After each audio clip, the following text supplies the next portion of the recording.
Take a drive around Moore, and it's obvious that the city continues to grow. New businesses and new neighborhoods mean more opportunities for more residents, but it also means more traffic. The impact of projected growth and traffic in Moore is one of the biggest reasons voters will be asked to approve a $49 million general obligation bond this November. The bond will fund 14 important projects spread across all three of Moore's wards. We know what the traffic counts are. We know they're only going to go up, and so this is an opportunity for us to try and stay ahead of that to where the city of Moore doesn't just become a parking lot. Moore City Manager Brooks Mitchell says repairs and improvements are critical for several arterial streets in Moore, especially in the southeastern part of the city. Well, those roads have pretty much hit the end of their life cycle, and so they need to be resurfaced, and they also need to be widened just because the southeast quarter of the city is where most of the growth is going to occur now, and we need to address these traffic issues, the sooner the better. A new lift station has already been built in Moore's southeastern quadrant. With residential and business growth almost a certainty in that area, Mitchell says now is the time to get ahead of any traffic problems. Well, as far as the available land to be developed, it's primarily in the southeast part of the city, and we know we have a couple of residential developments that are on the drawing board and some that are under construction, and so that's just going to continue, so it's important to address the traffic needs while we can. While a $49 million bond is a substantial amount of money, Mitchell says there are two important things for voters to keep in mind. The first, city leaders are committed to keeping the millage rate the same.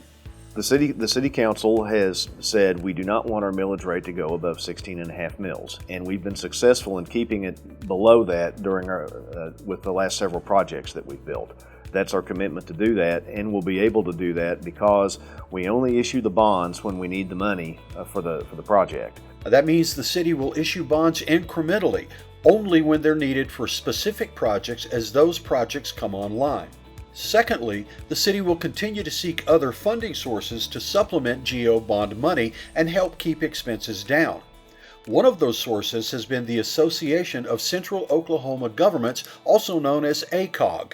So one of the things that we've been successful in doing the last few years is being able to obtain grant money from ACOG, and so that helps pay for these projects. The pursuit of ACOG grant money is one of the reasons it's important to complete engineering and design plans for these projects. But part of the ACOG rules are you have to have the engineering done and basically have a project that's ready to go. So by approving the engineering and design, this allows us to compete for these ACOG funds, which ultimately can save money for our residents.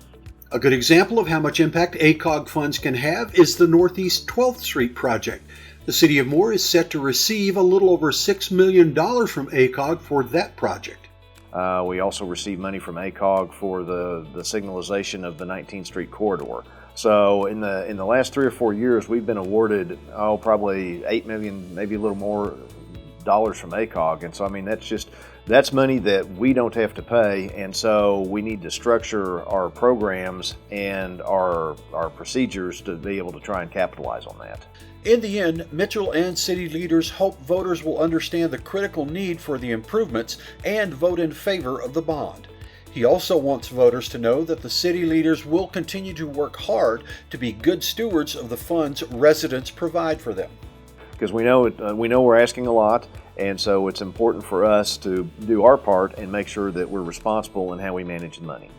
If you're interested in a project-by-project breakdown for the GO bond proposal, visit cityofmoore.com.